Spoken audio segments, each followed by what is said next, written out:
just recording. So for the recording, we can only send you the recording if you're a member or a former member of Second Nature who has your email listed with us. If you would like the recording and you're not a member of Second Nature, there's only two ways to get that at the moment.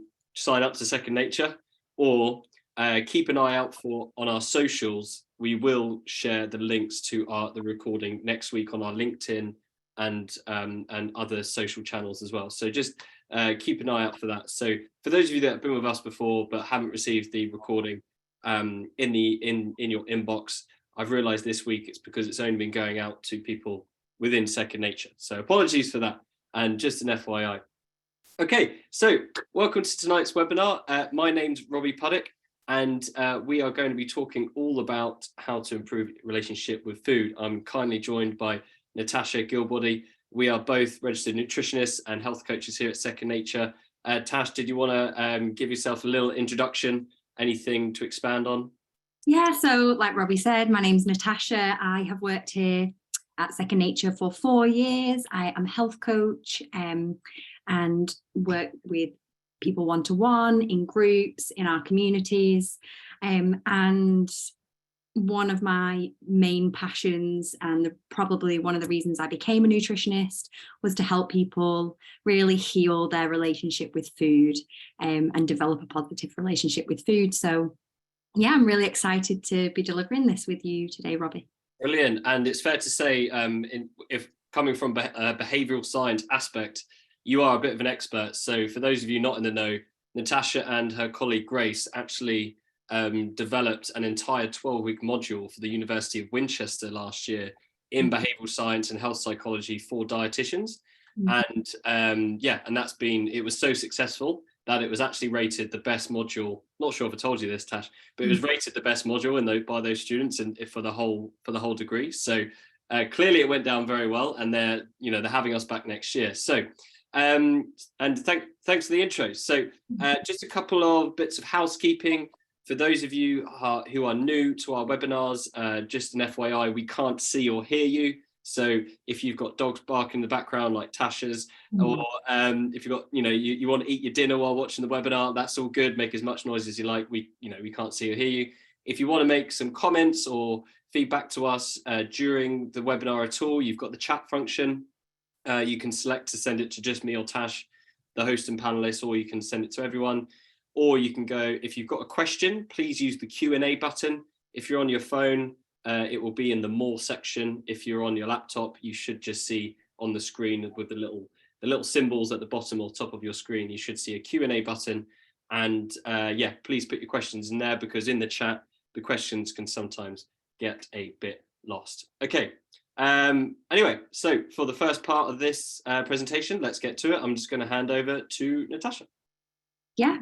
Thanks, Robbie. So I'll tell you a bit about what you can expect from this webinar today. So we'll talk a bit about what a poor relationship with food might look like and feel like, what a healthy relationship with food might look and feel like, why it's important, why is building a healthy relationship important in general. And then Robbie will talk through 3 ways to build a healthy relationship with food. So we'll talk about ditching the labels, stopping calorie counting, and eating mindfully. And then we'll have a Q&A section at the end where you can ask us and pick our brains on how to build a healthy relationship with food. Absolutely. And one thing I haven't put in here that was meant to, so apologies, we will just spend about 5 minutes talking about Second Nature in more detail for those of you who aren't overly familiar with us. We'll also have that little bit at the end. So yeah. Oh, someone's just popped in the chat that they can't see me. Not sure. That might be on your viewing settings. So you might have selected you only to view the host. I'm not sure exactly how to change it. Typically, if you hover over like my face, you might be able to press the 3 buttons and then choose like a different view. Because you might just have only viewing host, but maybe you can change it to viewing speaker. But hopefully you can all hear me, even if you can't see me. And then towards the end at the Q&A, we'll definitely take things off the screen so that we can see each other. So what does a poor relationship with food look like? And I thought it would be really important to start off with what that looks like. What are some of the behaviours that people might report if they feel like they've got a poor relationship with food? And it might look like obsessively counting calories and the worries that come along with that, and tracking and checking labels or even macros. And we might only identify food by their calorie content. So we might even avoid foods that are higher in calories or fat, even if they're healthy. So things like avocado or cheese, we might only be used to thinking that these are unhealthy foods, and we might avoid them entirely, even though they're really nutritious for us and important to include in our diet. And this might come with quite a big mental burden, and having lots of thoughts around food and eating could be something that resonates with you. And if that is something that resonates with you, pop it in the chat. If it's thinking about food or ruminating about your food choices, is that something that resonates with you as well? Pop that in the chat. Next slide, Robbie, thank you. Yeah, so we might also be restricting entire food groups, and quite commonly I'd say the things that we see people restrict are things like carbohydrates or fat in their diet, because we might think they're something to be avoided or we need to cut them out entirely. And we might have a really long list of food rules as well. So that could be, or it might even be behavioral rules. So not even necessarily, specific food rules. I can't eat chocolate, or I shouldn't be eating chocolate. I should be able to avoid this food, but it might be those behavioral rules as well. So I should be able to control myself in this situation, or when I feel a certain way, I shouldn't react the way that I do. And that can be really indicative of a unhealthy relationship with food. And we might also feel really worried about allowing ourselves to eat foods that may traditionally be seen as unhealthy, or we might want to only eat clean or have an overtly obsessive desire to eat those healthy foods. And if we sort of allow ourselves anything outside of what we might deem as healthy, it can sort of evoke quite negative emotions within us as well, which might then lead me on to how this might manifest itself. Onto the next slide, Robbie. It can lead to certain thought traps, and again, pop this in the chat if any of these thought traps tend to resonate with you. I think the first one that I'm going to talk about is something that we see quite a lot, and that's this black and white thinking with food. So if I eat something unhealthy, I might as well go the whole way. Or we might label foods as good or bad, or naughty, sinful, a treat. And when we add those labels, what happens is when we eat that food that we've labeled in that way, it attaches that moral value to that food, doesn't it? And it makes us feel that way. So if we eat something bad, then the automatic response that we would get is we feel bad for eating it. We feel, like we shouldn't have done that. We feel guilt, and we sort of promise ourselves, I'm going to wipe the slate clean, and I don't want to do that again. And this leads to that all or nothing mindset, which can impact our mood and our choices, food choices going forward as well. So yeah, exactly, Robbie. Like, we're a bad person. Some great comment. Yeah, so a great comment from Liz here. So thinking endlessly about food, whether we've made the right choice, we get anxious about those fluctuations and worrying. And these are all signs that perhaps our relationship with food isn't in the best place it can be. We eat that bad food, or that food that we've labeled naughty, and we feel guilt and shame. We feel like naughty. We feel like we've done something wrong simply because of the food that we've chosen to eat. And it can really impact on our choices and how we progress towards our goals going forward. Does anyone else have any thoughts on, Robbie, did you have any other further thoughts on what might be seen as an unhealthy relationship with food? If there's anything that resonates with anyone else in the chat? Yeah, no, I think you've nailed it, and I think it's just that the key thing is associating a behavior or a habit with who you are. Almost, it's like it's like if you make a mistake and you dwell on that mistake, you think, if you catastrophize a mistake or something, not mistake with food, but mistake in life, you think, I'm a terrible person. And it's just, no, you're a human being. Human beings make mistakes. It doesn't mean you're a bad person. So I think that's the big thing to take away is individual, habits or behaviors or choices don't make you a good or bad person, particularly with food. And I heard a really good analogy earlier, talking about food, where people think, because a lot of time food gets compared to addiction, right?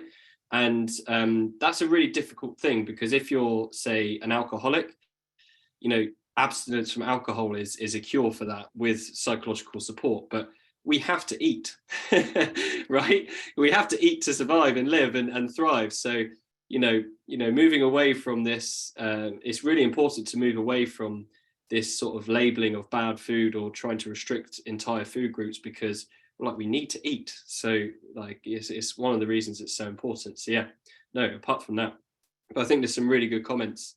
Yeah, some really good comments in the chat, like how the media, and not just the media, the other social influences of what we hear are good or bad. Where did we learn that food was bad to begin with? And we might feel so bad that we don't want to tell anyone else what our eating habits are. Or Jacqueline makes a really great point that actually we can have this relationship with food, but it still doesn't push us. We can have those restrictions, we can label those foods, but it still might not help us progress towards our goals. Absolutely. And we'll be talking about that journey to our goals in a second. So yeah, really great comments, everyone. Thank you so much for sharing. And we appreciate as well, this is quite an emotional topic. So if anyone, we really appreciate you sharing in public, because we realize it's not easy to share your experiences, particularly if they've been kind of negative in the past. So yeah, cool. Right, I will move on to the next slide. Yeah, so we thought then, well, what does a healthy relationship with food look like? So what is this idea of a healthy relationship with food? And I think this is summarized nicely, not only through the work we do here at Second Nature as a practicing nutritionist, what working with people, you get to understand what a healthy relationship with food looks like, but we also hear it from people who are on the Second Nature program as well, when they have sort of felt like they have seen this shift in their relationship with food. And it's about embracing all food as being a part of a healthy lifestyle, and recognizing that we aren't striving for perfection here. And there's a really nice analogy that I like to share when we think about this. And it's from James Clear, who is the author of Atomic Habits. And he likes to think of yourself as two candidates in an election. And each time you make a choice, it's a vote. You're giving these two people a vote. And you might have a more healthy vote for one candidate and a less healthy vote for the other candidate. So rather than seeing everything as a failure and anything as a failure, it's just a vote. And the person who wins doesn't have to get all of the votes, just the majority. So it's about embracing that as a lifestyle, and remembering we don't have to be perfect. We might choose then to eat a diet based on whole foods, not because we feel like we have to, or we're being dictated to or told to, but actually because we quite enjoy it. We quite enjoy the way it makes us feel, and we enjoy feeling in charge of our choices as well. And we also view food more objectively, so we don't really feel that guilt or shame when we come to making these food choices, because we recognize, like with the vote analogy, it doesn't have to be perfect, and eating something less nutritious doesn't mean that we've failed or fallen off the wagon. It's all part of the journey. And because of that, we then feel less preoccupied with those thoughts around food or eating. It doesn't consume our thoughts, and actually that's really empowering and liberating, because we're in charge of our choices, and we have more room to think about those other things that are going on in our life, rather than constantly thinking about food and eating. So why is it important? Why is our relationship with food important, and why should we prioritize it? And ultimately, just like Robbie was saying, food is a fundamental part of life. We need to eat it to survive. We can't cut it out of our life. We have to eat food. But it's also so much more than that. Food is one of life's greatest pleasures. And I was actually talking about this to a member today, and having that unhealthy relationship with food can impact on so many areas of our life. Like I was just saying, how we socialize, our mood, how we feel about ourselves. And yeah, if we go back to that point of feeling liberated and in charge and free from those thoughts about food and eating, we're going to have so much more bandwidth for other things in life that we love and enjoy that aren't related to food and eating, because we don't feel overwhelmed by these thoughts around our eating habits as well. Over to you, Robbie. Brilliant. Thanks, Tash. And yeah, just some more good comments in the chat. So thank you for continuing to share. And like Liz has just shared again, that she's enjoying letting go of calories and feeling more able to focus on whether she's hungry or not.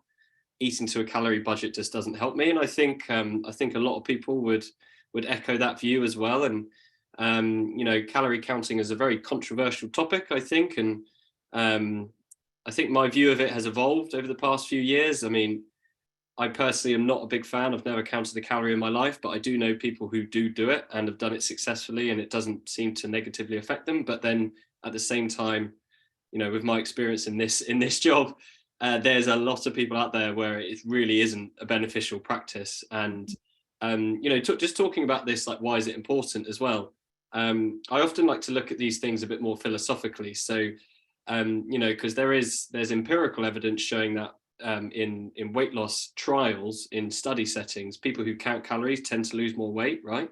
Mm-hmm. And that's like interesting, and yeah, okay, sure, it can work in a research setting. But I ask the question, well, okay, but then do you want to spend the rest of your life counting calories? Like, it's, you know, I think it's a valid question to ask, even if it is more effective than not doing it. For some people, does that mean you should? But also in those studies, we have to be careful, because the comparison is often, there's no alternative. So this is another aspect. It's either count calories or not. Whereas what we're going to discuss in the next section is alternatives to counting calories, and how you can actually manage your, you know, food intake in a sustainable way. So, right, anyway, on to the next section. So a good question we've actually had just within our team as well, because a lot of the work we do is you know, it's really challenging, like, you know, changing a lifestyle, losing weight, and eating, building a positive relationship with food is not easy. It's really challenging. So the question always comes, you know, can we actually support people to lose weight whilst improving their relationship with food? And, you know, our view is, well, if you improve your relationship with food down the line, you will inherently lose weight or maintain a healthy weight, because that tends to be what happens. And there's a reason for that. Now, this is really a complex map, and actually the resolution is really poor. So I apologize, but I couldn't get it clearer. But I'll just describe it for everyone anyway. Basically, this is called an obesity systems map. And obviously it's focused predominantly on obesity and overweight. But in the middle, it's talking about all the interlinking factors that lead to a positive energy balance or obesity in the long term, or weight gain. And in the middle, we have energy balance. This is the outcome. So the problem with a lot of the diet industry and the voice and the advice around losing weight over the past 40 years, I guess, is that we've focused on this central point. We've said, okay, so energy balance determines your weight, so we need to focus on that. Just count calories and you're sorted, right? So we focused on the outcome, but we haven't talked about the how, or we haven't determined how people do that and sustain it in the long run. And when we overlay this map, we realize that the reason people become obese or gain weight or live unhealthy lifestyles in general, you realize how complex it is and how many interlinking factors there are, from your individual psychology, your activity levels, your environment, your biology, food consumption, food production, societal influences. There's thousands of things that will determine whether you have a positive or negative energy balance. And the problem is, the last 40 years we've focused on this and we've kind of just fudged the rest of it. We've just kind of ignored the rest and just hoped that the message to eat less calories works. But what I'd also add with this is that it's also tried to highlight that we can only be healthy if we're in a particular BMI. And I can assure everyone on this call that it's really difficult to label someone as being healthy or unhealthy using a digital number. It really just isn't the case. And we actually have really good data to suggest that even at high levels of BMI, I think there's going to be differences in the extremes, but even at higher levels of BMI, if you're living a healthy lifestyle, if you exercise and you're eating a healthy, a diet based on predominantly whole foods, and you're not drinking too much alcohol, you're sleeping well, people generally tend to live as long as people who are or of a lower weight. So it seems to be more about the lifestyle than it does necessarily the weight, although we can talk about why losing excess fat might be beneficial later on as well. But yeah, just to really hammer home that point. Alongside this, it's really important to talk about something that actually James Clear talks about in his book Atomic Habits as well, and it's improving your health is a process. So it's really important to remember that you're not going to end today's call or today's webinar, and think that's it. My life has changed forever, and it's going to be perfect from here on out. It's a process. It's a daily process. It's not something that is going to happen overnight. But also with that, that's quite exciting, because life is a journey, and the process to building a healthy lifestyle shouldn't be only about the goal. So imagine if you got to your goal, your ideal weight, and you still weren't happy.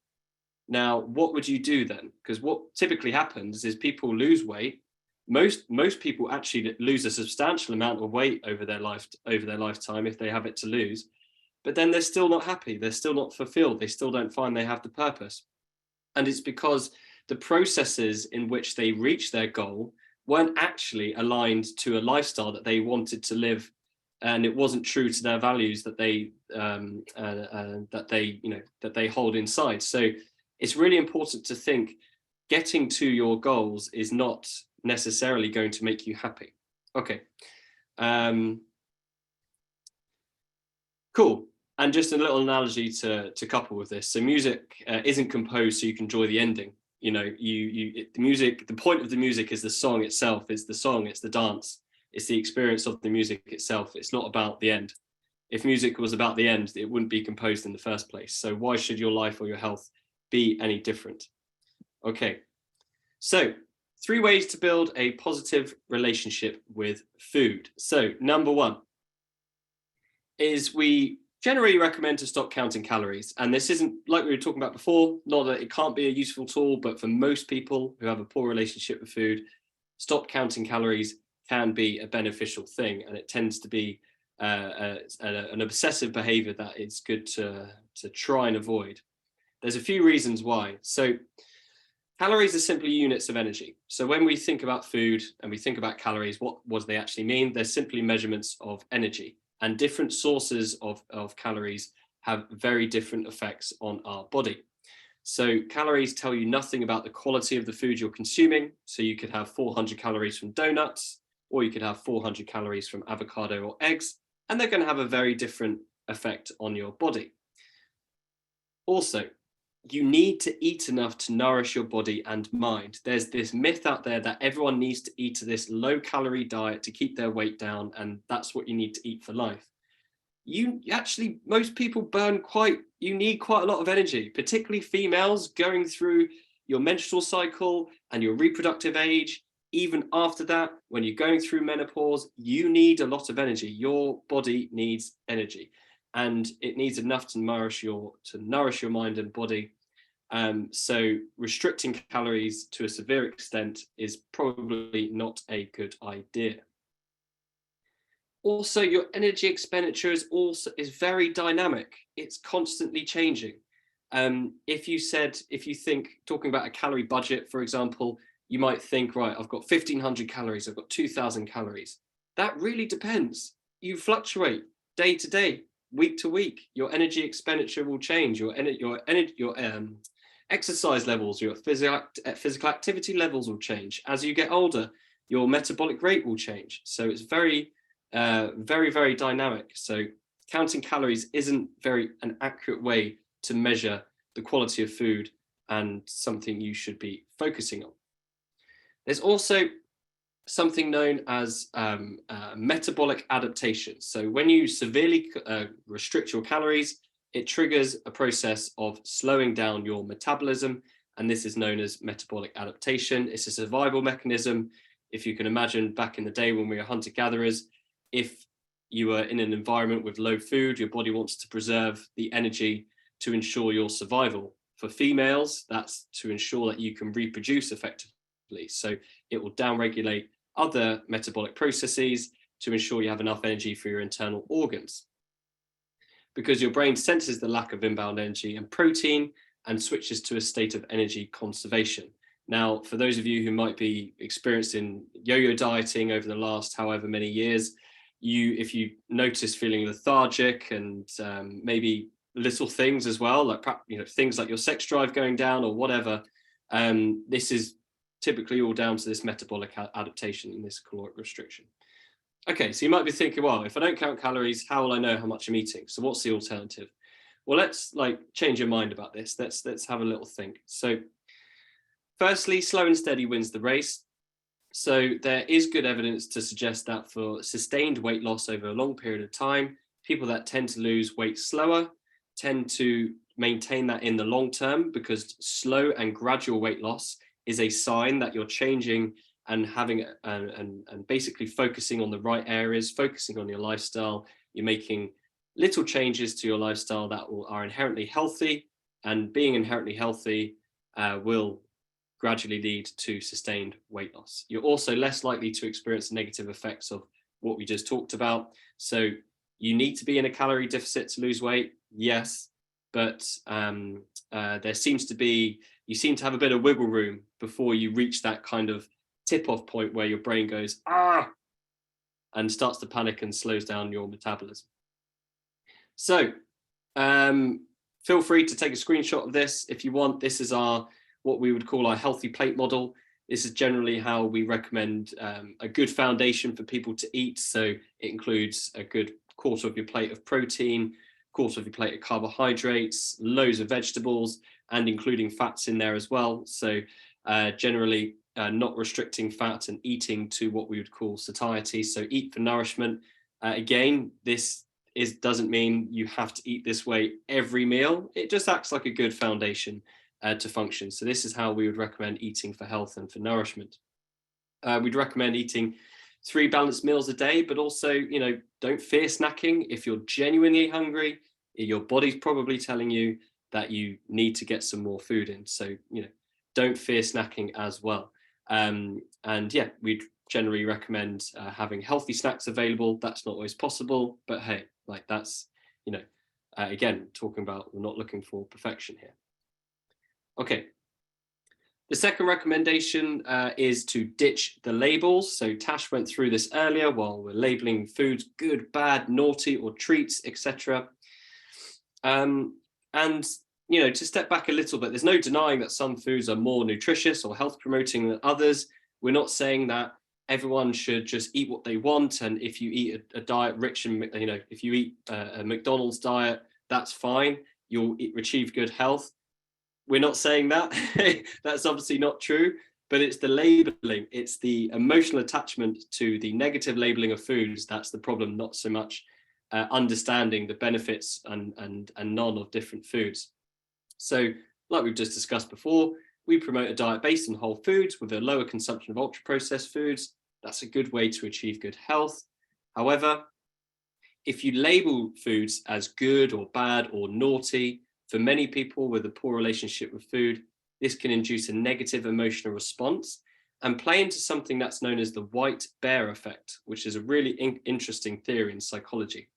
It basically proposes that by trying to suppress an emotion or a feeling, you actually make it more accessible in your brain.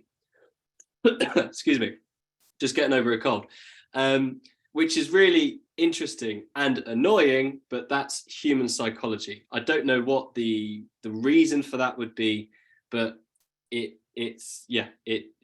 just happens to be that way. The more we try and suppress something, the more we think about it, and the more we crave it. So if you label a food bad, you think, I'm not going to think about sugar, you're more likely to think about sugar. Natasha, if I told you not to think about a white bear, you're going to think about a white bear. Okay.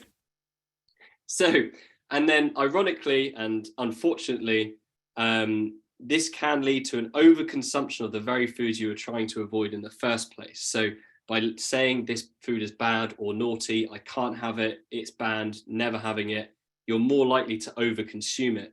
If you say to yourself, do you know what? Yeah, Kit Kats aren't the healthiest thing, but I can enjoy one every now and again. I can enjoy as many as I like, but I'm going to choose to have one when I generally want one, or when the moment strikes. You're less likely to overconsume it. And it just leaves you in, labeling foods just leaves you in a bit of a vicious cycle. So you label sugar as bad or naughty, you try and restrict it, you get the forbidden fruit, the white bear effect, you crave that sugar, you overindulge on sugar, or it could be something else. You feel guilty, you feel shameful, and you possibly use more food to soothe this discomfort that you're feeling, and the vicious cycle continues again. So, what's the alternative? Well, if we don't label foods as good or bad, what can we do? Well, let's change your mind. So, sorry, throat's just a little bit sensitive. So, the first thing I'd recommend is be objective. So what do I mean by be objective? Well, be factual. So rather than emotive language like sugar is naughty or bad, you can say, well, sugar isn't bad, but eating too much of it can leave me feeling lethargic, which is true. If you eat too much sugar, it can actually send your blood sugar levels like on a bit of a roller coaster, and our body doesn't seem to like this roller coaster, and it can negatively affect our energy levels. That's just an objective statement. So there's no emotion attached, and you can make a good informed decision with that knowledge. And this is one of the reasons nutrition education is quite important in this process too. Secondly, show some self-compassion. So if you do overindulge and overeat, we've all done it. I went to a pub quiz on Tuesday night. I couldn't resist the sticky toffee pudding. I felt too full, but it's not like I do it 7 nights a week. So, it's fine. I was like, I did overeat. I felt a bit uncomfortable, but it's okay. Like, I enjoyed it at the time. It kind of promoted, it kind of added enjoyment to the evening. And yeah, there's no such thing as a perfect diet. And then thirdly, there's an element of restriction that will be present in all lifestyles and all dietary patterns that you choose to follow. But it's about choice. It's about choosing your restriction. So rather than being told or having these strict rules, it's like, again, it comes down to choice and intrinsic value. So as an example, I could eat as many donuts as humanly possible. You could. Tomorrow you could start the donut diet if you wanted to. You really could. Like, who's going to stop you? But if you value your health and choose to eat, you might choose to eat it on the odd occasion when the moment strikes or you generally want some. So there's a difference here. Rather than saying I will never eat a donut because it's a bad food, it's I could eat as many donuts as I like, but you know what? I actually want to feel good. I want to have good energy. I want to wake up in the morning feeling sprite and etc. So I'm not going to eat donuts all the time every day, if that's what you choose to do, for example. Okay, final tip is to eat mindfully. Now, within this third tip, we've got 3 recommendations to help you eat mindfully. So the first one is eating without distraction. Really good research on this, showing that people that eat mindfully tend to eat less, tend to reach their hunger cues, tend to be more in tune with their hunger cues. That means no tech, no TV, just you, your food, your table, your family or your friends, just paying attention to your meal. Really important, because when you mindlessly eat, you tend to eat more because you're not in tune with the signals going up to your brain. Secondly, try and take your time. So one thing you could try as well before your meal, because sometimes people are eating when they run off their feet, try a few deep breaths, settle yourself down, and then try the 20-20 technique, which is taking around 20 seconds a mouthful, and then around 20 minutes for the whole meal. You can try and set a clock if you like, but like a timer on your phone. But generally, if you just do that 20 seconds per mouthful, you'll probably find it takes around 20 minutes. And then eating until you're comfortably full. So the Japanese, I can't remember the Japanese word for this, but there's a tradition in Japan where they eat to the 80% full, and it's a really good strategy, and we call this comfortably full. So we've got a hunger scale here. Again, feel free to take a screenshot. And we've got this on our website as well if you search mindful eating. And yeah, we generally recommend, eating until around the 6 or 7 mark, 5 to 7 mark, where you're not full, but you're not that hungry, you're satisfied and light, or you're comfortable, but maybe slightly too full. It's around this area where that's about the right point. If you get beyond the 8, 9, or 10, again, every now and again you will, but when you get to that very full feeling, that's when you can step back. And obviously, in 1 to 4, that's the time to eat, for sure. Okay, so like a lot of what I've said today, what we talked about, it comes down to choice. So do something because you're choosing to, not because of rules, restrictions, or because you feel you have to. And I don't know if I heard this or I made it up, but I quite like this term. So dictate, don't be dictated. Be the one in charge. Like, you do have the power to take ownership of this. And specifically when we're looking at weight loss, an important thing, I heard the term fluctuations earlier, and I think this is really important. When we're looking at weight loss progress, like, success is never linear. So you'll never have a straight line down to the bottom. Your weight will always fluctuate. If you weighed in every day, and we don't recommend that, by the way, but if you weighed in every day for the next year, you would see your weight fluctuate without you changing anything, probably by up to like 8 to 9 pounds. It's just how human physiology works. Your weight fluctuates all the time. The most important thing is the gradual progress and the general trend. Now, moving away from weight loss, like we said beforehand, your weight isn't the only thing that determines your health or your happiness. So here's some non-scale ways to measure your progress. Now, these, this isn't exhaustive. There's going to be loads more, but the top ones being your energy levels. How do you feel day to day? Your fitness levels, the quality of your sleep, your body composition. You might not lose weight, but you might be putting on muscle. That's a good thing. You might have improved mood. The quality of your skin might clear up a little bit. Your gut symptoms might go down. You might have less bloating, less cramping, less pain. You might be less hungry. That's a win too. Who wants to be hungry all the time? Your relationships might improve. Your productivity at work might improve. Your general life enjoyment might improve. And, many, many, many other things. Natasha, did you have any other non-scale ways that you'd like to share with people you work with?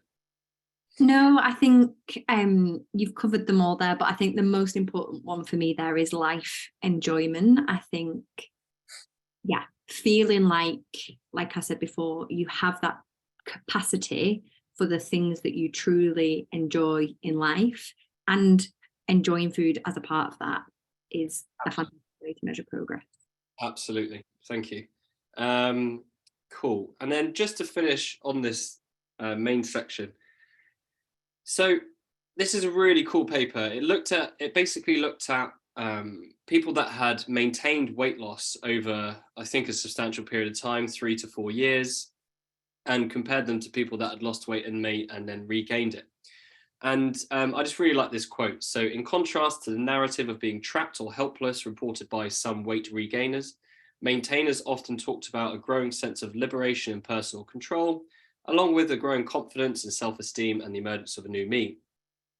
Similarly, following weight loss maintenance, participants described a shift in identity from that of a previously restricted individual who was restrained across a number of different domains to one who was liberated. So this is just a really nice proof of concept. By the way, this is not something that's going to happen overnight, but this is the North Star. This is where we want people to get to. This is what we're really passionate about. We don't want people to feel restricted. We want them to feel liberated, they're into control, and we want them to, feel confident and happy in the way they're living their life, because a poor relationship with food can really drag you down, and it's not something, we want to encourage. So, right, for those of you who aren't on the Second Nature social media, you can catch up with us on our website, by the way. We release loads of new guides each week. You can follow us on Instagram and Twitter. We're also on TikTok. I can't remember what a tagline is, but if you search Second Nature, you'll find us on TikTok as well. Lots of new reels going up. Okay, so before we move on to the Q&A, I'm going to really move through these slides about Second Nature. For those of you who are keen to hear more about what we do, and I promise we will get to the questions after that. Sorry, we have taken a bit longer with each of these slides, but we're just so passionate about this topic. We want to ensure you've got all the best information. So anyway, so who are Second Nature? So basically, on the face of it, Second Nature are a weight loss program. That's how we kind of started in the NHS, supporting people in weight management programs and type 2 diabetes. But we've evolved over the past few years, and we define ourselves more of a healthy lifestyle program. And of course, we want to help people lose weight. But generally, it's more about that overall picture of health, and it's delivered through an app. You've got access to a registered dietitian or nutritionist who's your health coach, who you can chat to whilst you're on the Second Nature program. So just a little bit about our story. So why do we exist? So Second Nature exists to change minds about losing weight. Our app uses behavioral science to retrain your mind to make healthy choices automatically, so these stick in the long run. We also pay with a registered nutritionist or dietitian who provides one-to-one advice and supports you to build new healthy habits. So we want this journey to feel easier. We want it to make it feel second nature. And by the way, these aren't stock images. These are real. These are real women who have come through the program with us, who did some work with us towards the end of last year. And we believe healthy living and achieving a healthy weight can be realistic and sustainable for anyone. You just need the right support.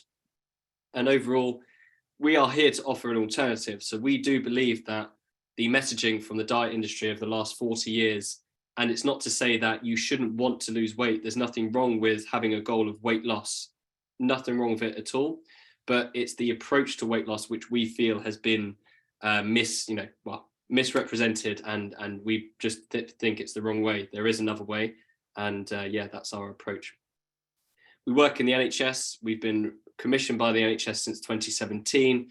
We're also one of the health providers for Vitality, the health insurer.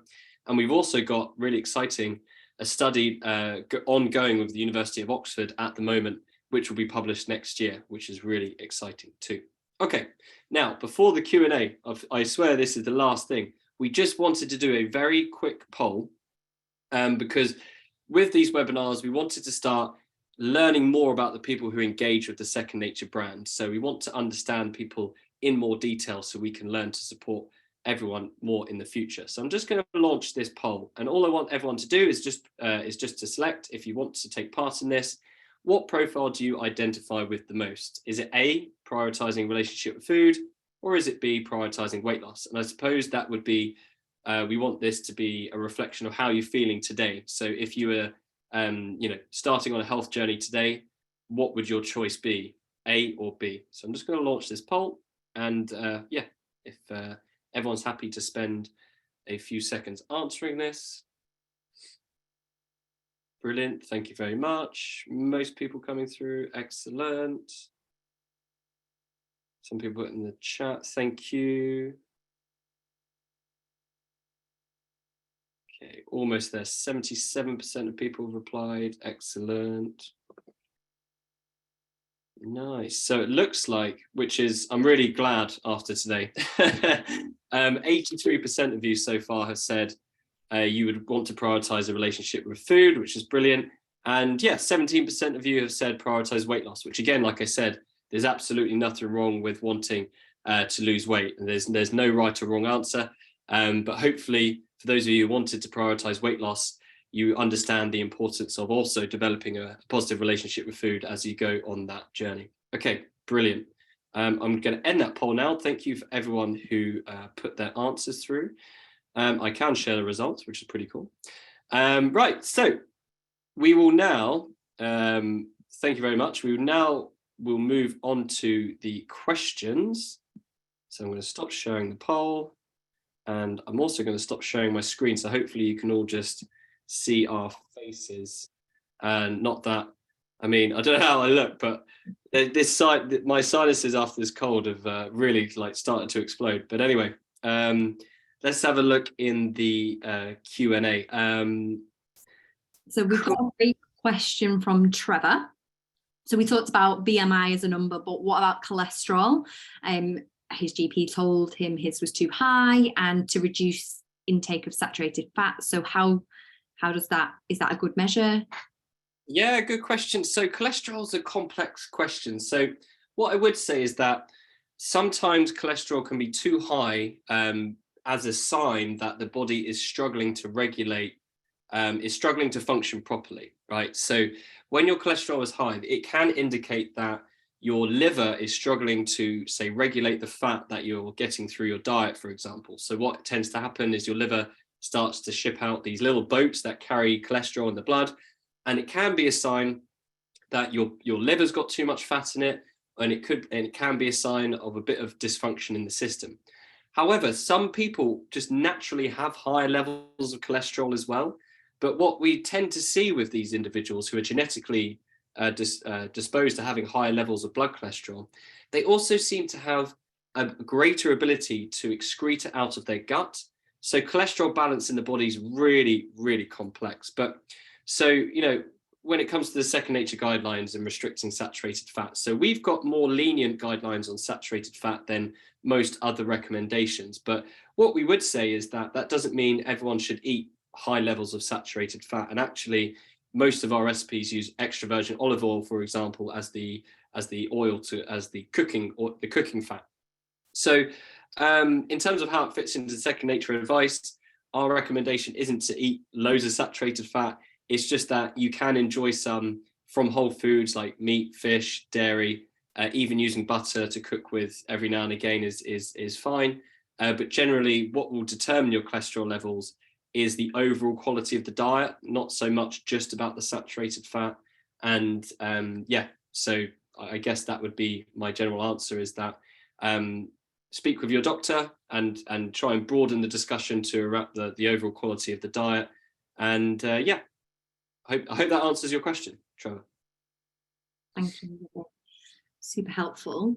And then Jacqueline has asked, is eating meals at regular times more beneficial than just eating when you are hungry or when you have the time?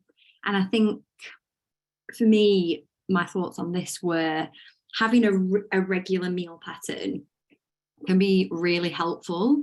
And if we're just eating ad hoc when we have the time, we're not prioritizing that meal and that nourishment that our body needs. And sometimes if we go a really long period of time without eating, we then have this delayed hunger later on in the day. And something that we can then end up thinking is, oh, I just really can't, like the evenings are the worst time for me. I really can't control myself in the evenings. And we sort of see a lot of self-blame, like it's our fault. We don't have a lot of willpower. But actually, if we then move and have that regular meal routine earlier on in the day, we find that we're less hungry. We don't have this delayed hunger, and we can manage things like emotional eating or cravings in a much more effective way because we're not dealing with hunger on top of it. So what I would say is establishing a meal routine where you're eating and not leaving 5 hours between your meals. If you need a snack, another time can be that afternoon dip, 4 o'clock. So planning in a balanced, healthy snack, something that contains some protein and fresh produce, maybe like some fruit or veg, can then take you to your next meal. So I would say making sure you have those regular meals is really important. Yeah. Absolutely. Great answer. And Pete has asked, I've been eating well and feel good about this, but I'm still not sure how to know when I've satisfied my appetite. Any suggestions? That is a good question. I suppose it's difficult, really. It depends, if you're noticing within a couple of hours after you've eaten, that you are hungry then that's a possible sign that one, you might need to drink more water, because your body does send, hunger is also a signal of thirst, which is interesting and annoying by the body. I don't know why it does that, but you might just need to drink some water. And yeah, I suppose that's the best measure, really. If you're noticing that 3 to 4 hours after a main meal, that's when you start to feel a bit peckish and ready for your next meal. That's a pretty good sign that you're satisfying your appetite. And if you are feeling more regularly hungry, then that's probably a sign you need to, up the intake in your meals. And we generally recommend upping the protein as the first point of call, because protein is really what we'd call satiating. So it can leave you feeling fuller for longer. But also fiber. So like, we recommend adding loads of veg to meals, because it has this really cool effect on the stomach, where fiber really signals your stomach to expand, and it sends that message to your brain that you've had enough food. There also seems to be a link with fiber in the gut microbiota and the bacteria. So protein and fiber, really satiating. So a really good snack, for example, would be like some peanut butter with an apple, because really rich in protein and fat, and then fiber from the nuts and the apple, for example. So yeah, so I guess that would be my recommendation. Any thoughts there, Tash? Yeah, I think for me, that knowing how you've satisfied your appetite can come with, we don't have those thoughts about food afterwards. We're not looking for something else to sort of scratch the itch. We're not looking in the cupboards, because we feel like we've had a meal that has satisfied us, so we don't need anything else. Absolutely. It's interesting you bring it up as well. Like, anecdotally, I always find with breakfast and lunch, I'm never peckish for anything after, even if maybe I haven't eaten enough or whatever, because typically you're busy during the day.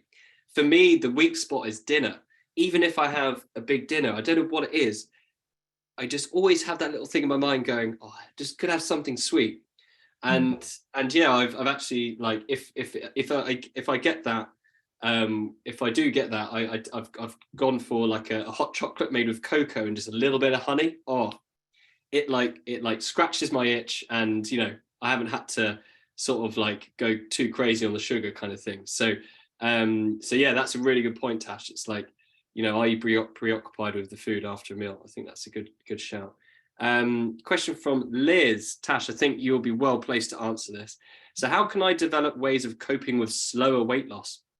I'm okay with changing my relationship with food, learning what is good for me and tuning into when I'm hungry, but it's hard to cope with feeling disheartened when weight loss is slow.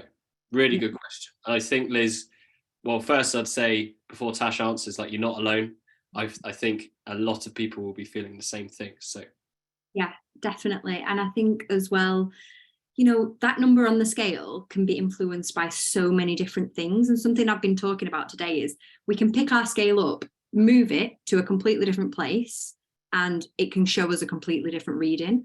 So knowing what that scale is going to say, and taking that on and making it feel like we've done something wrong, it's really important to remember that we have to take that number with a pinch of salt. Something that Robbie touched on before as well is that our weight changing or fluctuating or increasing or moving slowly might not necessarily be a bad thing. If we're building muscle mass, for example, we might not see that change on the scales, but that is really, really important for our health. So I think how to cope with slower weight loss, I think a really good reflective question is, if we play it forward and think about when we've achieved our weight loss goals, what is it that's going to keep us motivated to carry on with our healthy habits, because they're what we need to keep on and maintain, right? What is going to keep us motivated past that point? Because it's not the weight loss, because we've achieved that. So is it those non-scale wins? Am I doing this because I want to feel good? Am I doing this because I want to improve my fitness? Am I doing this because I want to spend time with my family and run around and play with my kids?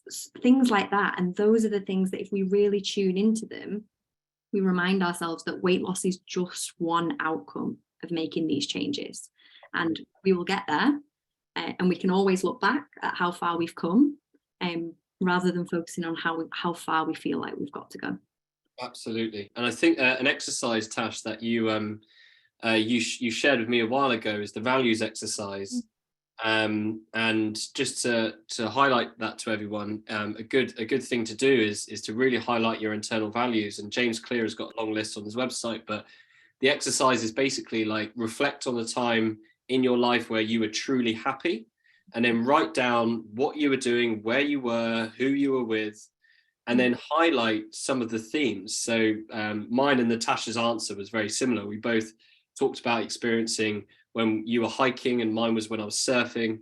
And it was basically, we both value activity and nature and that feeling of freedom and autonomy and that being switched off. So identifying those values helps you really tune into what you do and why you do it to make you feel better and happy, kind of thing, if that makes sense. So I think Liz as well, along with Natasha's answer, is identifying those internal values could help, because it can act as a positive compass for what you truly value as something to measure against success. There's a good question in the chat actually, from Ruth, that I just wanted to touch on, because I think it's probably something everyone experiences. She just comments that eating something sweet seems to make me want to keep eating. Is that a thing? And yes, it is. So there's something in the brain called dopamine. Now, dopamine is a motivation hormone. So dopamine, when it's signaled, tells your brain to do that again. Now, our taste buds have evolved to respond well to dopamine to sugar, because it signaled that there was fruit budding and that there was available energy that we could consume and store as energy, and then avoid famine. So we're hardwired to respond to sweet things, and it does drive us to eat more. So again, it's not to say you shouldn't enjoy things that are sweet. It's just like a good thing, if we talk about objective language, knowing that mechanism that, oh yeah, when I eat sugar, I will get that dopamine hit, and it will make me want to eat more. But just being aware of that can help. I think something that can help after you've had something sweet is just to have a little glass of water or a herbal tea. Not that it's sweet, but it can kind of help to bring it back down, because the dopamine kind of spikes, so that immediate reward after, that's when that craving for sugar is going to be highest. But if you just remind yourself that you probably don't need more sugar, it's just your brain saying to eat more, that might help sort of curb it afterwards, if that makes sense. Cool. Couple more questions in the Q&A, I think. What have we got? So one from Spella. I hope that's how you pronounce your name, Spella. I don't think of sugar as bad, quotes, but still, if I have sugary foods in the house, I tend to crave them and eat them until finished. The only way to manage seems to be not to have sugar in the house. I don't particularly miss it. But is that not then restricting myself and label it as bad? Do you know what? That's a really good question. And Tash, I'm not sure what your view on this, but I do the same thing, because I have a similar kryptonite in crisps, salt and vinegar crisps in particular. I tend to, if they're there in the house, I will eat the lot. So I tend not to buy them, but I do buy them every now and again and enjoy them. But I suppose there might be a difference between choosing that restriction and because there's something known as design power, where designing your environment to be healthy is, again, not a bad thing. So if it's easier for you to moderate your sugar intake in a way that's healthy by not having excess levels in the house, that's probably not a bad thing. But again, the point you make is absolutely right. And yeah, Tash, not sure what your thoughts are on that. Yeah, I had very similar thoughts to you, in the sense that, I don't think there's anything wrong if you don't see them as bad. They're not on a pedestal for you. I don't think there's anything wrong with setting yourself up for success and having a successful environment. But also, there might be something at play in the sense that when we feel like we can't stop, it might be subconsciously we have a couple of maybe all or nothing thoughts of a case of, okay, I'm just going to get these gone so that I can wipe the slate clean and start afresh tomorrow. Rather than feeling like, I know that I can have these every day because they're just part of my everyday diet, and that's fine. I can have a couple of crisps and I can pop them back in the cupboard. And if I do the same thing tomorrow, that's fine. I might skip a day, I might have more on another day, and that's also fine. So it might be just challenging any thoughts that do crop up. If that sort of resonates with you, you feel like, oh, I'm just going to eat them all now so that tomorrow I'll just start afresh. But if you don't have those thoughts or feelings, and you don't want to have them in your house, I wouldn't say that's restricting yourself, because you know, if you really wanted to, you can go out and get them and enjoy them. Absolutely. And like you said, Tash, you're designing your environment to be more intuitively healthy, and there's nothing wrong with that. And like I said before, it's like choosing your restriction, choosing your barriers, what you think is going to be successful for you. So yeah, I think that's good. Right, so we are 1 minute past 7, so I think we are going to call it there. But Jacqueline's this is a good comment. Maybe we should. Isn't it more difficult for those who have a family where these snack type foods are always in the house, or partners that maybe not be supportive? Yes, it is. Now, in those situations, and you're absolutely right, and I know my sister has a very similar situation. And I think, Tash, you might have some other thoughts as well, but I think this is where mindful eating can really come in handy. We know that even with really palatable, sugary, ultra-processed foods, we know that mindful eating can actually help people just enjoy a little bit. And so I think that's a technique. So there's YouTube videos on mindful eating, Jacqueline. I'd recommend if you're worried about snacking on these foods that are in the house, try a mindful eating technique. It could help with that. And yeah, I'm not sure, Tash, if you had anything to advise on that. Something that resonates with me. I've got a husband that likes to snack. So yeah, I think just reminding yourself of, you know, what your choices are. Maybe going back to what we said in the last comment, setting your environment up to be as successful as possible. If the snacks are on the countertop, or they're the first thing that you see when you open the cupboard, they're going to be harder to sort of keep out of our mind, and it's almost that cue to eat them. So if you keep them in a separate place and set that environment up for success, that can be more helpful.